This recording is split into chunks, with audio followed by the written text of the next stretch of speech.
At 7'6", Yao Ming was one of the tallest players in NBA history. He was one of the most skilled giants, soft hands, clever passes, and a smooth jumper. But Yao's story began long before the NBA. His parents were both basketball players in communist China, and officials believed their height could create a future national star. His mother, Fang Fengdi, was selected for elite training because she stood over 6 feet tall.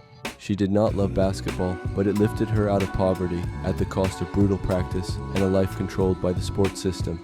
She became a national team standout and helped China win the 1976 Asian Championship. When injuries made her want to retire, officials pushed her toward Yao Jian, a 6'8" player. In 1980, their son Ming was born in Shanghai, already so large that sports leaders saw a future project.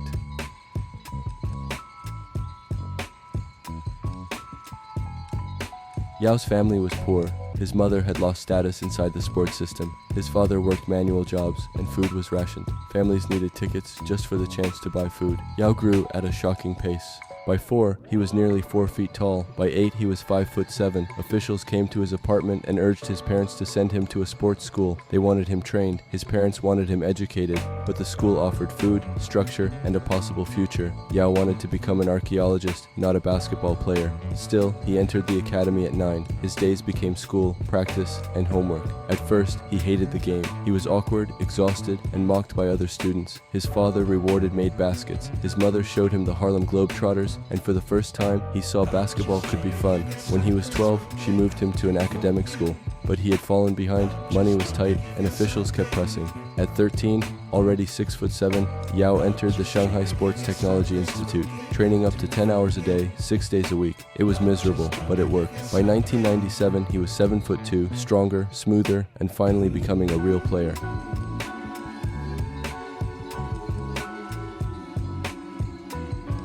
Yao joined the Shanghai Sharks and drew Nike's attention. In 1997, he traveled to Paris for a junior camp, leaving China for the first time. Facing elite young players made the NBA feel possible. At 18, he averaged over 20 points and 13 rebounds, and his free throw shooting improved sharply.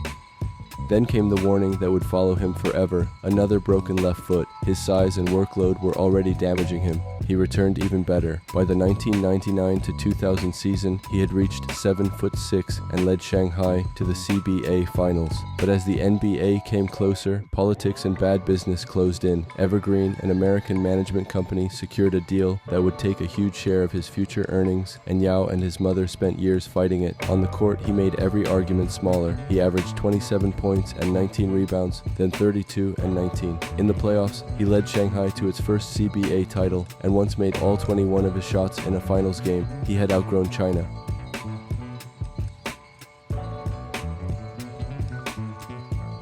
By 2002, Yao was expected to be the first pick in the NBA draft, but Chinese officials wanted control over part of his earnings and his national team future. His mother pushed back, warning Yao might stop playing. Hours before the draft, officials cleared him, canceled the Evergreen problem, and accepted a deal. Yao could go to the NBA, but he had to remain loyal to China. Houston selected him first overall. The moment should have been joyful, but his family looked drained. Then Yao arrived in America with limited English, his parents beside him, and more than 100 Chinese reporters tracking nearly everything he did. He also missed Houston's preseason camp while playing for China at the 2002 World Championships. When the NBA season began, he did not know his teammates. The language barrier was real, and the physicality shocked him. In China, his height created space. In the NBA, every possession was a fight.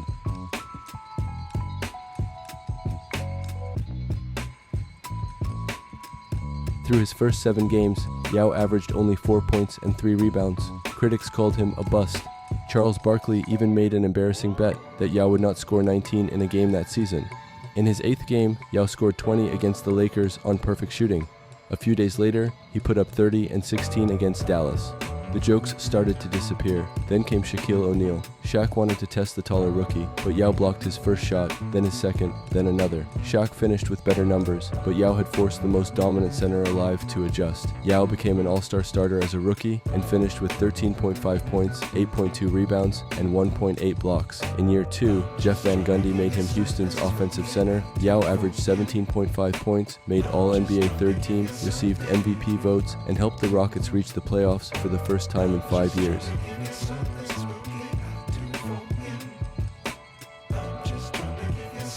After losing to the Lakers in 2004, Houston traded for Tracy McGrady. Yao was sad to lose Steve Francis, but the Yao-McGrady pairing made the Rockets look like contenders. That summer, Yao carried the Chinese flag at the Athens Olympics. In the decisive game against Serbia, he delivered 27 points, 13 rebounds, and clutch free throws to send China into the quarterfinals. In 2004 to 2005, Yao and McGrady became one of the league's best duos. Both started the All-Star game, and Yao broke Michael Jordan's vote record. Houston won 51 games and faced Dallas. Yao scored 33 on 13 of 14 shooting in Game 2, but the Rockets lacked depth. Dallas came back and won in 7. For 3 NBA seasons, Yao barely missed time. Then his left foot began to fail. A toe injury required surgery in 2005. He returned and played the best basketball of his career, averaging nearly 26 and 12 after the All-Star break. But with both stars hurt, Houston missed the playoffs, and Yao later broke another bone in his left foot.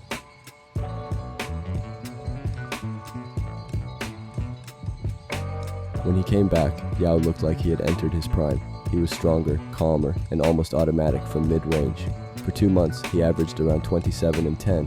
Then a knee injury cost him 32 games. He still made All-NBA second team, and Houston pushed Utah in the playoffs, but the Jazz won the final 2 games.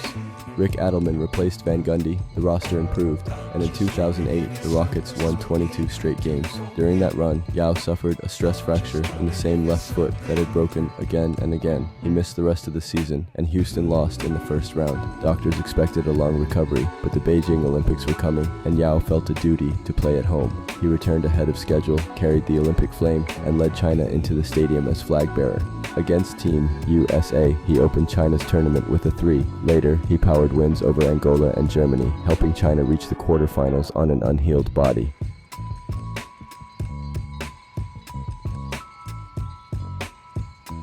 In 2008 to 2009, Houston finally had its deepest roster around him. Ron Artest strengthened the defense, while Aaron Brooks, Kyle Lowry, and Carl Landry gave the team depth. Yao played 77 games, averaged nearly 20 and 10, and made All-NBA again.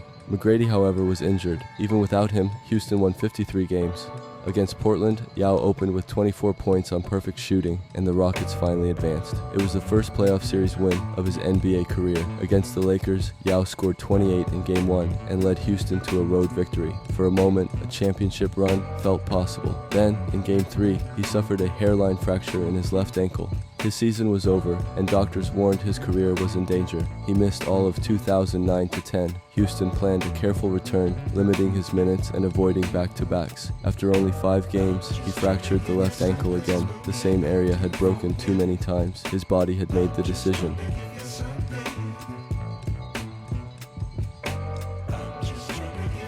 On July 20th, 2011, Yao Ming retired in Shanghai. His career averages were 19 points, 9 rebounds, and 2 blocks on 52% shooting, plus 83% from the free throw line. In 2016, he entered the Hall of Fame alongside Shaquille O'Neal and Allen Iverson. His career will always carry the question of what might have happened if his feet had survived. At his size, with his touch, passing, discipline, and shooting, Yao had a skill set basketball had rarely seen. But even unfinished, his impact was enormous. He became the NBA's strongest bridge to Asia, brought millions of new fans to the league, and carried a country's expectations while trying to build a life of his own. Yao once said Houston would always feel like family and that he would always be a Rocket for life. His story is not only about what injuries took away, it is about a boy who did not choose basketball, a man who carried too much, and a giant who made the game feel bigger for everyone.